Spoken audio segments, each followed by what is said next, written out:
Whatever happened to hatchbacks? I mean, hatchbacks used to be a family favorite among Americans, and now you can buy like less than 10 of them. What happened? Were hatchbacks bad, or did we just stop wanting them? Welcome back to another episode of Parking Lot Prattle on Out of the Lot with Scott. I'm your host, Scott, and for today's episode, we're going to talk about my favorite car type, the hatchback. Hatchbacks are some of the most practical cars that you can buy, but the problem is, you can't really buy them anymore. I love hatchbacks. They're proportionally beautiful. They handle so well. They feel fast because of their size. And hot hatches are some of the most fun cars that you could ever own. But putting aside my car enthusiast perspective, they are extremely practical. They have better gas mileage than SUVs and larger vehicles. They still provide enough space and safety. They're easier to maneuver because they're smaller. I mean, you have all the pros of SUVs and all the pros in sedans all in one package. It's like a buy one get everything, like pizza or the 5-in-1 shampoo. Why wouldn't you want that? So they're obviously not bad, but why are they dying out? And when I say dying out, I actually mean it. I mean, here are all the hatchbacks that you can actually buy, okay? Honda Civic / Civic Type R, and I understand it's a hatchback. It has a hatchback, but it doesn't look like hatchback.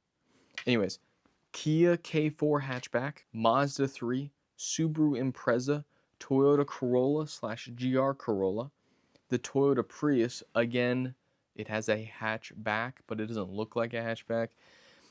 Volkswagen Golf GTI / Golf R, Mini Cooper. Wait, what? That can't be it. Hold on. What? Give me a quick second. I'm sorry. Oh my goodness.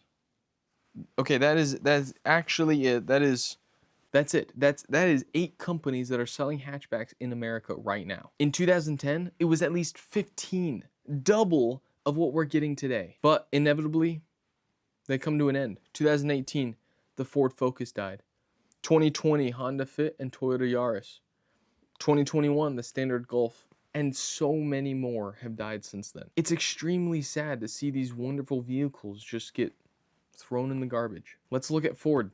Ford Focus. Hot hatch version was the Ford Focus RS. The Ford Focus was the best-selling car in 2012. Best-selling car in 2012. They produced roughly 12 million Focuses around the whole world before they ended production in 2025. 2025 was when the world lost the Focus, but in 2018, that's when America lost the Focus. Ford's reasoning for this was they saw declining sales. More people started wanting SUVs, and they said there's better profits on trucks and SUVs. Ford stated that they killed off the Ford passenger cars so that they could focus on these higher profit vehicles such as trucks and SUVs. What about another car, the Honda Fit? Sold in the US from 2006 to 2020. This hatchback was like a hatchback icon with hatchback fans. It had the famous magic seats, and it was known for its cargo capacity relative to its size. It is still sold globally,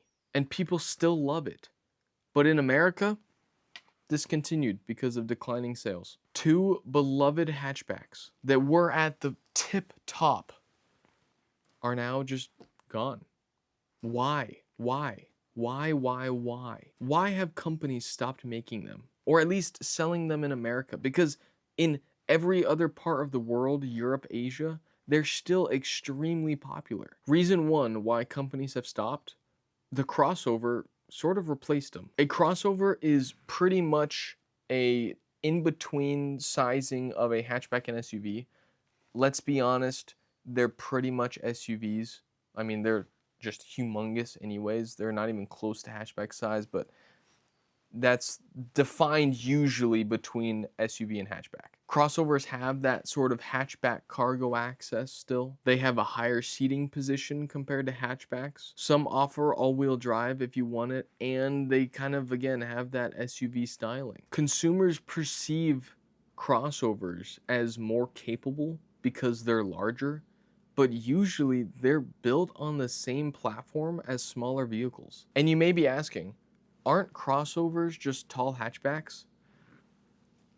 Yes, but that does not mean that they are an acceptable replacement to hatchbacks. One of the best things about hatchbacks is they have a lower and much better center of gravity, which means they roll less, they have better, more stable handling, and they take corners much better. So no, crossovers are not the same as hatchbacks, and they should not replace hatchbacks. Reason number 2 of why companies have stopped making them is because, again, those profit margins. Manufacturers can earn more money on these SUVs, trucks, and crossovers than smaller cars. A lot of them use the same underlying architecture, but since they're larger, they can just charge thousands more. So a small hatchback may have the same powertrain, same technology, and much lighter, but since it's a lot smaller and has less space, they have to make it cheaper. Reason number 3 why specifically companies in America have stopped making hatchbacks, and that's because America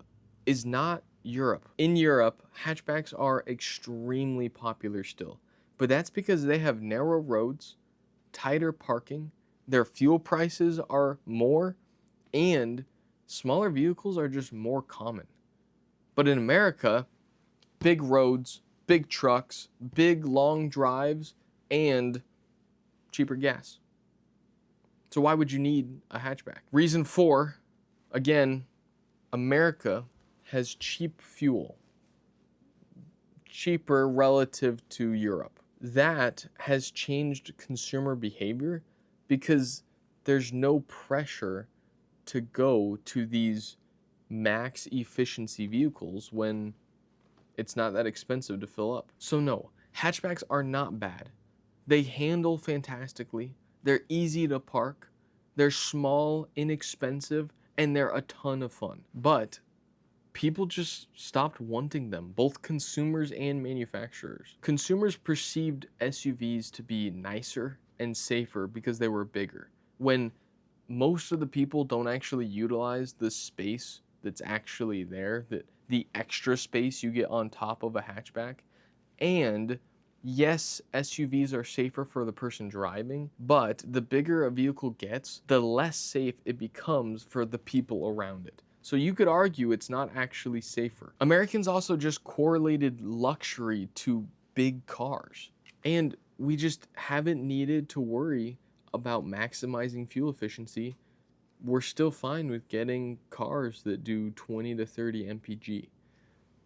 However, I'm starting to notice a shift because gas prices are rising, and it's still not as expensive as Europe, but it's getting to the point where we as Americans are wanting to spend less on gas, which means getting cars that require better MPG, which may mean that hatchbacks might come back into fashion. They might be coming back from the dead. That would be amazing.